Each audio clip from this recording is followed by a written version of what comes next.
Meus queridos, a paz do Senhor, amém. Que alegria, como é bom estar aqui. Realmente eu vim só para receber de Deus e já recebi muito aqui.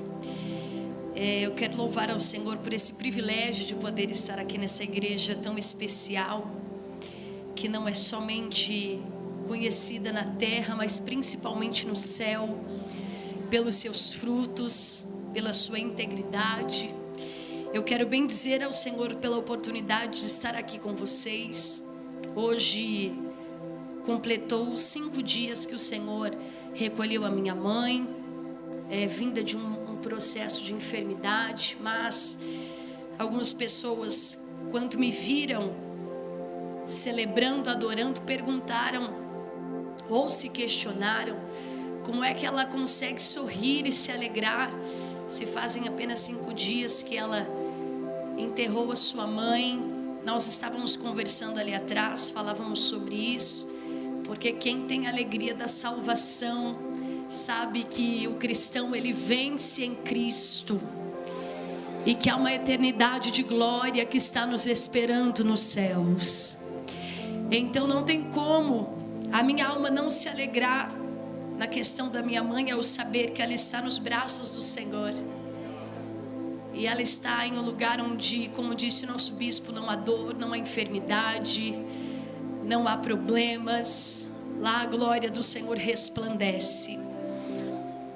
Queridos, eu disse que eu vim aqui realmente para receber, mas eu estava ali atrás e quando nós estávamos vindo para cá, para se assentar, enfim, para receber de Deus, o Senhor bradou na minha alma um texto. E eu quero rapidamente ler ele com você. Evangelho de Jesus segundo escreveu João, capítulo de número 3, dos versículos de número 14 ao 16. Um texto conhecido que diz, versículo 14 de João capítulo 3: E como Moisés levantou a serpente no deserto, assim importa que o Filho do Homem seja levantado, para que todo aquele que nele crê não pereça, mas tenha vida eterna. Porque Deus amou o mundo de tal maneira que deu o seu Filho unigênito, para que todo aquele que nele crê não pereça, mas tenha vida eterna. Se for possível, mídia, eu fui de trás para frente, mas livro de Números, capítulo de número 21, versículo de número 9, rapidamente. E Moisés fez uma serpente de metal, colocou-a sobre uma haste, e sucedia que, picando alguma serpente alguém, quando esse olhava para a serpente de metal, vivia. Queridos, rapidamente, eu quero ser boca de Deus aqui, nessa pequena oportunidade que me foi dada, porque eu vim aqui realmente para receber. Eu quero louvar a Deus pela vida deste casal. Deus abençoe a vida dos nossos bispos. Vocês são amigos da nossa casa. Nós amamos vocês por aquilo que vocês são. Nós amamos essa igreja e a unção de Deus que foi depositada sobre este lugar. Eu fiz menção de 2 textos, e apesar de eu ter feito a leitura do Novo Testamento para o Antigo, tanto um quanto o outro, eles estão em lugares diferentes na questão de classificação bíblica, mas o propósito é o mesmo. Quando nós olhamos para o Antigo Testamento, numa questão de tipologia bíblica, nós entendemos que os textos do Antigo Testamento apontavam para o acontecimento do Novo. Os textos do Antigo Testamento mostram-nos a sombra do que viria. Os textos do Antigo Testamento apontavam para a realização, o cumprimento da promessa que foi o nascimento de Jesus, o sacrifício que foi feito no Calvário por amor de nós. Quando nós olhamos para o texto de Moisés do Antigo Testamento em Números, nós vamos ver Israel em mais uma experiência, e a Bíblia vai dizer que Israel vai murmurar contra Deus e contra a vida do seu líder, a vida de Moisés.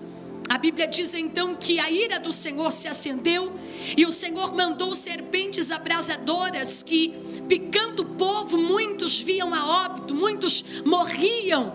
E a Bíblia diz que quando esse povo se arrepende, vai diante de Moisés, dizendo, confessando o seu pecado, dizendo: olha, nós falamos contra Deus e contra você como nosso líder. A Bíblia diz que quando Moisés falou com Deus, a resposta de Deus para ele foi misteriosa. A resposta de Deus para Moisés não foi: estenda a mão e aqueles que estão mortos irão ressuscitar. A resposta de Deus para Moisés não foi: estenda a mão, profetize e quem está enfermo será curado. Não, aqui no texto de Números, Deus disse a Moisés, ordenando: faça uma serpente de bronze e coloque ela em uma haste bem alta. Isso automaticamente, para uma igreja que é inteligente e conhece a palavra, isso nos aponta para o texto que nós lemos do Novo Testamento. Quando João apresenta Jesus em sua divindade como Filho de Deus, ele vai falar de Cristo. E ele, quando vai falar de Cristo, nesse texto que lemos, um dos textos mais conhecidos da Bíblia Sagrada, João está escrevendo o que Jesus falou. E Jesus disse que assim como Moisés colocou uma serpente e colocou-a numa haste alta, porque o texto do Antigo Testamento diz que quando olhavam para a serpente, mesmo que eles estivessem picados, doentes, quando eles olhavam para a serpente de bronze que fora colocada em uma haste alta, eles não morriam, eles recebiam vida. E quando nós olhamos para o Novo Testamento, Jesus está dizendo que como a serpente foi levantada no deserto, era necessário que o Filho do Homem também fosse erguido numa cruz, num calvário. Foram as palavras de Cristo, Filho de Deus, o verbo vivo que se fez carne, aquele que João disse, no princípio era o verbo, e o verbo estava com Deus, e o verbo era Deus. É ele dizendo que Deus ama o mundo de tal maneira que ele não barganhou, não vendeu, não emprestou, ele deu o seu Filho unigênito para que todo aquele que nele crê não pereça, mas tenha vida eterna. Então eu quero nessa noite lembrá-los que se você olhar para a cruz, ela está vazia, porque o nosso Cristo não está pendurado no Calvário, porque quando ele estava no Calvário, ele disse 7 frases, e a penúltima foi: está consumado. A fatura está paga, o jugo caiu, não há mais condenação para aqueles que estão em Cristo Jesus. Ele encerra na cruz do Calvário dizendo: Pai, a ti entrego o meu espírito. Mas eu vim aqui antes de orar nessa pequena saudação para falar para você: levante os teus olhos para o Calvário, porque ele está vazio, e isso é um recado do céu para nós. O nosso Cristo vive, o nosso Cristo reina. Alguém levantou a mão e eu vou verbalizar melhor: ele não é uma fábula, ele não é um átomo, ele não é um arrepio, ele é real, e ele está preparando uma morada para nós celeste. Ele disse aos céus: não se turbe o vosso coração, crê em Deus e também em mim. Na casa de meu pai há muitas moradas. Se não fosse assim, eu não teria dito: vou preparar-vos um lugar. Então eu vim aqui dizer para você que para você e a tua casa há um lugar preparado. Eu estou dizendo a você que a cruz está vazia, que bateram no nosso Cristo, mas em uma só ocasião, colocaram ele no Calvário em uma só ocasião, perfuraram as suas mãos e pés em uma só ocasião, uma coroa de espinhos na cabeça em uma só ocasião, porque nunca mais farão isso com o nosso Jesus. Nunca mais vão bater no nosso Cristo, vão pendurá-lo no Calvário, porque eu vim aqui nessa noite dizer: o preço já foi pago, e esse preço é irrevogável. Aleluia! Levante sua mão para adorar, porque neste ano haverá uma salvação gigantesca que vai alcançar você e a tua descendência.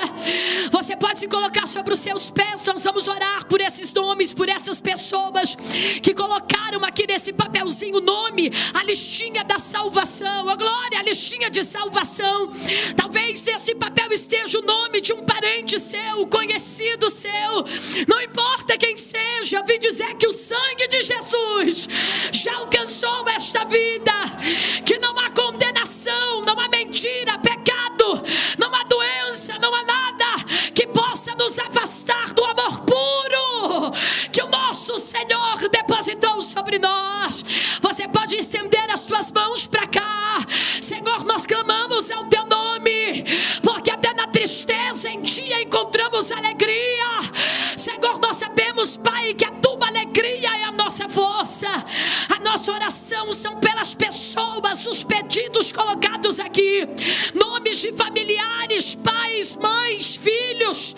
Senhor, nós sabemos que famílias estão sendo bombardeadas pelos planos do maligno, mas nós clamamos agora em voz profética que há poder no teu nome, ó Jesus. E nessa noite poderosa, nós oramos pelo poder do teu nome, Senhor. Visita agora os familiares distantes, aqueles que estão próximos, que estão em Tu, que estão na capital, em outros estados, em outros países. O teu sangue, o teu poder alcança nações, alcança cidades e bairros, e nós pedimos, alcance com salvação aquele que ainda não te conhece, alcance com salvação aquele que ainda não professa fé em ti. Senhor, que neste ano haja um plano de salvação tão glorioso, que esta pessoa vai reservar fileiras e fileiras, e alguém perguntará a ela: está guardando lugar para quem? E ela responderá: para minha casa, porque eu e a minha casa servimos ao Senhor. Levantamos um altar de adoração ao teu nome, porque sabemos que tu és Deus, e acima de ti não há outro. Então nós te agradecemos pelo preço pago no Calvário, e entregamos a ti a nossa família e os nomes que foram citados e escritos nessa lista de salvação. Almas, o nosso coração clama por almas, a nossa alma arde por almas. Levanta-nos, Senhor, como pescadores de homens, para a glória do teu nome. E se você acredita nisso, levante suas mãos e celebre.